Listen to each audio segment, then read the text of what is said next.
Next, good morning students. Today we will do our next ratio of solvency ratio. In the solvency ratios बेटा हम कर रहे हैं 3 ratios, that is the proprietary ratio, debt equity ratio, and today we will do our 2 more ratios.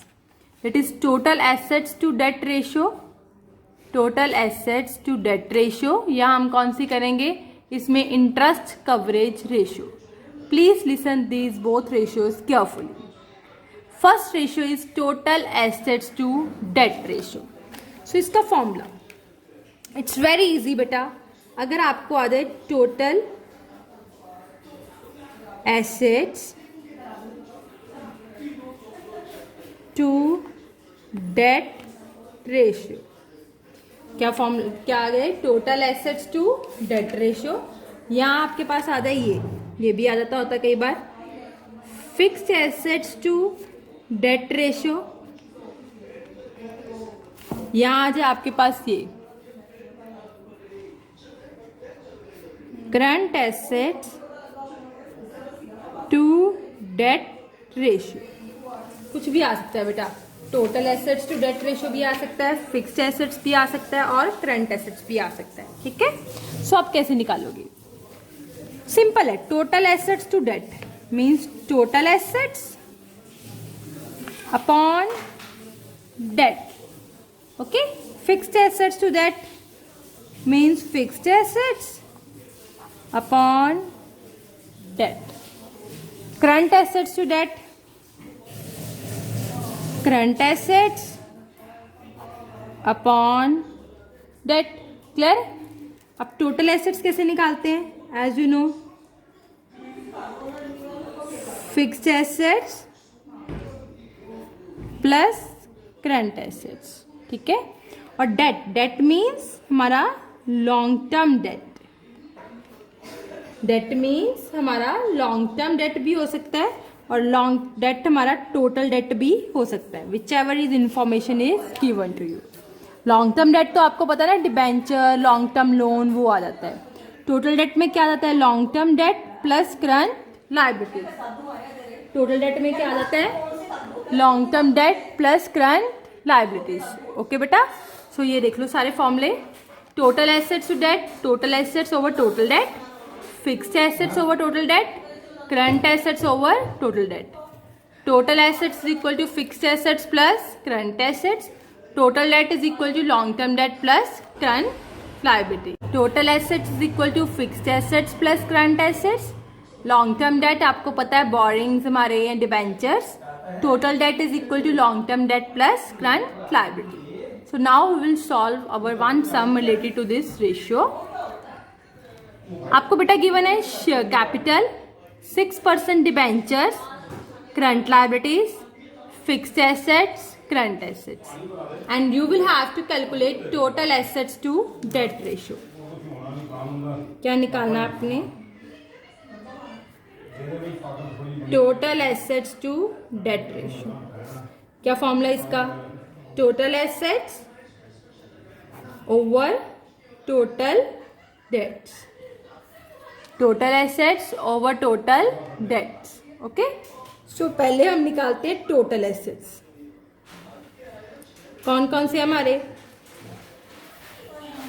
Fixed asset plus current assets. Fixed asset कौन सी है हमारे? 6 लाख. और करंट एसेट्स कौन से हमारे? 4 लाख. 6 लाख प्लस 4 लाख हमारे पास क्या आ गया? 10 लाख. कितना आ गया? 10 lakh is our total assets. Then total debts. Total debts क्या होते हैं हमारे? Non current liability plus current liabilities. कौन कौन से होते हैं? Non current liabilities plus current liabilities. अब इसमें देखो नॉन करंट कौन सी है? 6% debenture is non current liability. और करंट लायबिलिटी कौन सी है? 2 lakh. Current liability means 6% debenture आ गए हमारे पास 3 लाख और करंट लायबिलिटी आ गई हमारे पास 2 लाख. सो ये मेरे पास कितने आ गए? 5 लाख. देखो टोटल एसेट्स आ गए 10 लाख, टोटल डेट्स आ गए 5 लाख. सो हम फिल कर देते हैं यहाँ पे टोटल डेट्स. कितने आए हैं ये मेरे पास? 5 लाख कटिंग कर दी 2:1 इज अवर आंसर। अगर हमारे पास ऐसे ही हमें निकालने को बोले फिक्स्ड एसेट्स टू डेट, क्या फॉर्मूला लग जाएगा? Fixed assets over debt. Current assets का निकालने को बोले तो current assets over debt. Fixed assets कितने हैं? 6 लाख अपॉन डेट्स कितने हैं मेरे पास? 5 लाख। ओके, करंट एसेट्स कितने हैं मेरे पास? कितने हैं करंट एसेट्स? 4 लाख। डेट्स कितने हैं? 5 lakh. Is it clear? 6 lakh upon 5 lakh, ये मेरे पास आ जाएगा 1.2:1। ये आ जाएगा मेरे पास बेटा 1.2:1। नेक्स्ट 4 लाख अपॉन 5 लाख, ये मेरे पास आ जाएगा 0.8:1। ओके, सो आई होप आपको ये रेशियो क्लियर हो गई हो, total assets to debt ratio. Clear है? सो हम नेक्स्ट हमारी रेशियो है बेटा जो हम कर रहे हैं interest coverage ratio. Coverage ratio, ध्यान से सुनना बेटा इसको। Interest coverage ratio, interest coverage ratio means हमने उसको इंटरेस्ट पे करना है। किसको हमने इंटरेस्ट पे करना है? कंपनी। कंपनी के बेटा कुछ फिक्स्ड इंटरेस्ट चार्जेस होते हैं जो कंपनी पे करती है। जैसे कंपनी ने बैंक से लोन लिया तो उसके ऊपर उसको इंटरेस्ट पे करना ही करना है, ठीक है। या कंपनी ने कोई डिबेंचर इशू किए हैं, उसके ऊपर इंटरेस्ट कंपनी को पे करना है।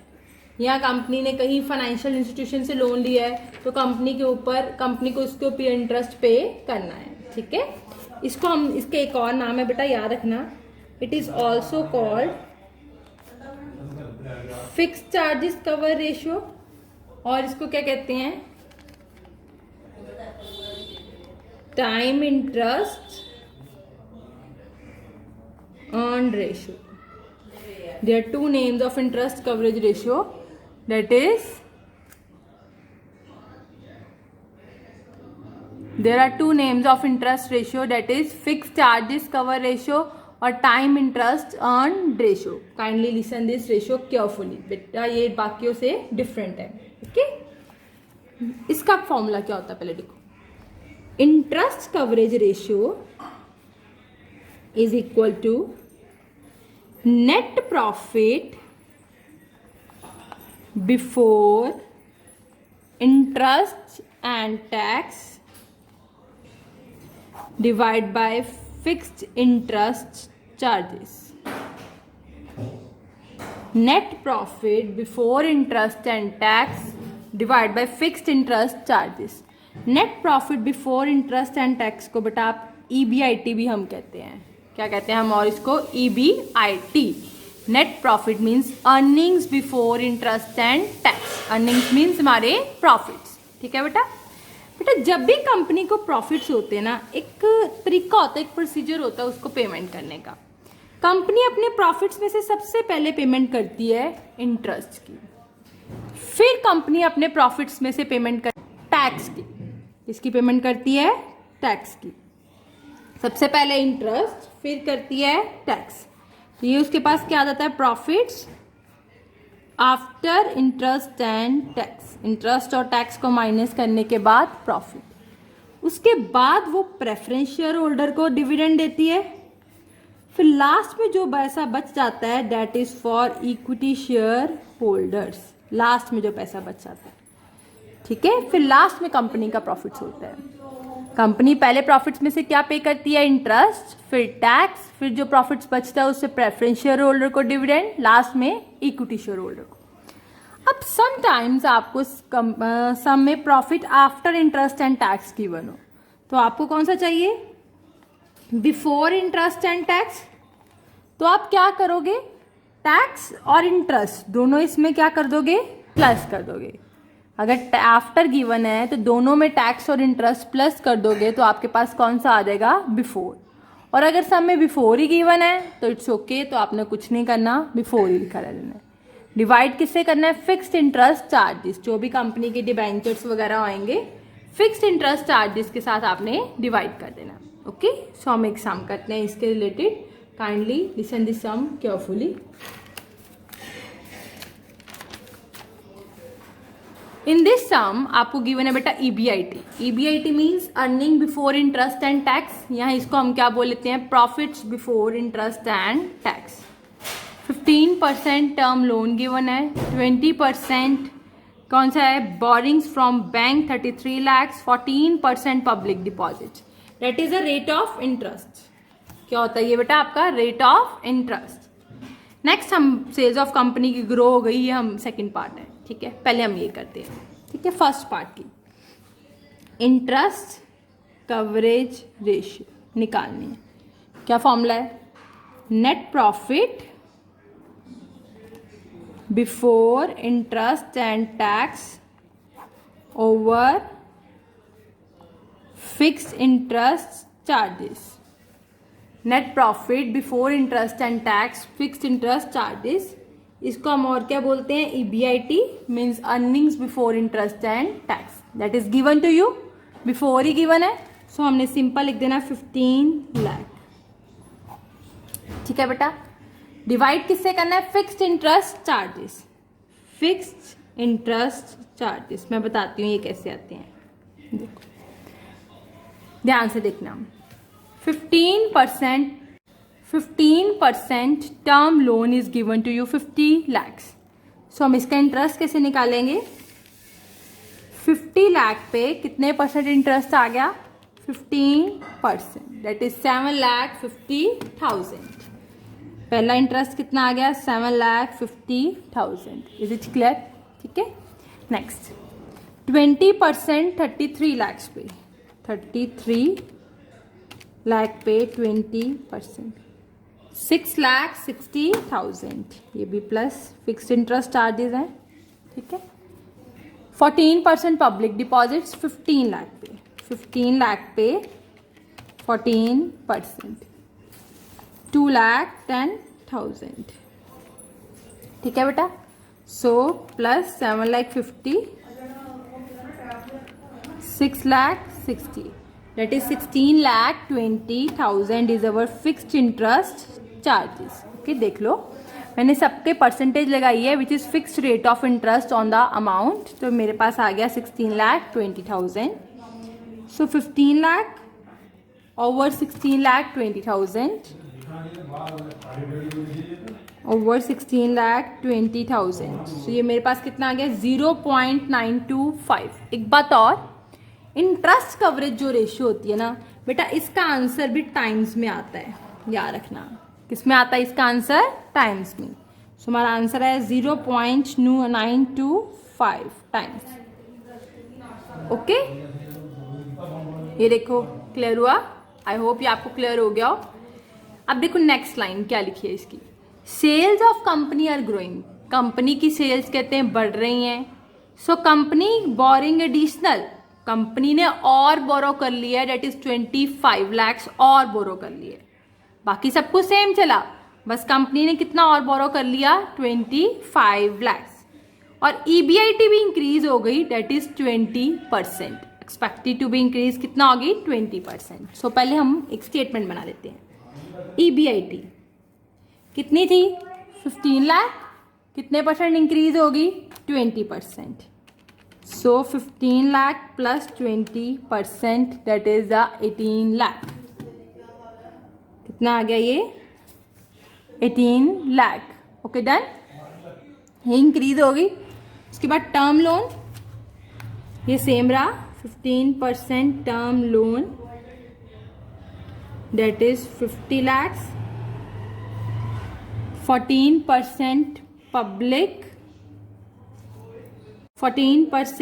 पब्लिक डिपॉजिट्स, ये भी सेम रहे 15 lakhs. बड़ा क्या है, एडिशनल उसने बोरो किया है 25 लाख का. 20% बोरिंग फ्रॉम बैंक, कितनी थी उसके पास, 33 लाख, और उसने कितना बोरो कर लिया, 25 लाख. ठीक है, सो कितनी होगी, 33 plus 25, debt is 58 lakhs. Is it clear.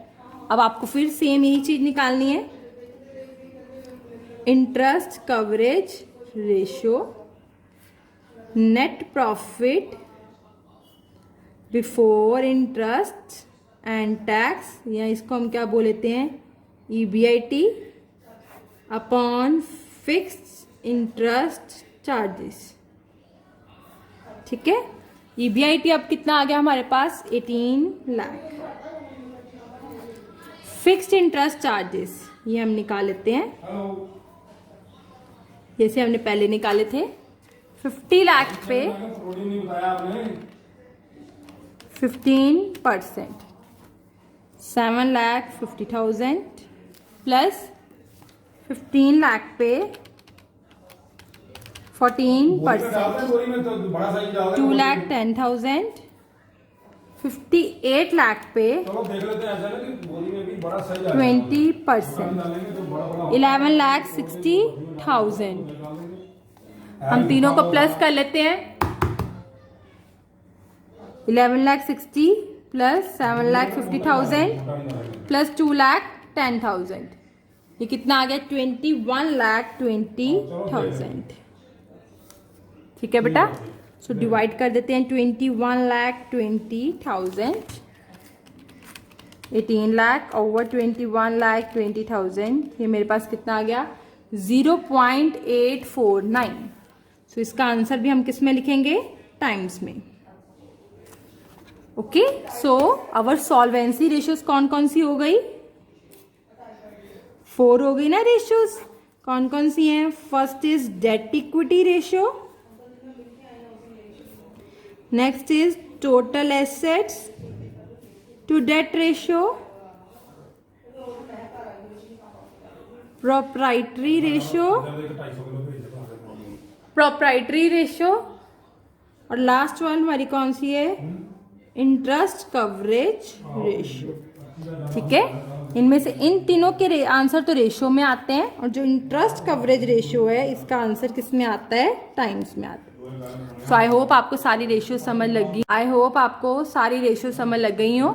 Still अगर आपको किसी रेशियो में प्रॉब्लम हो तो आप मुझसे पूछ सकते हो। थैंक यू बेटा, एक बार सारा सम ध्यान से देख लो।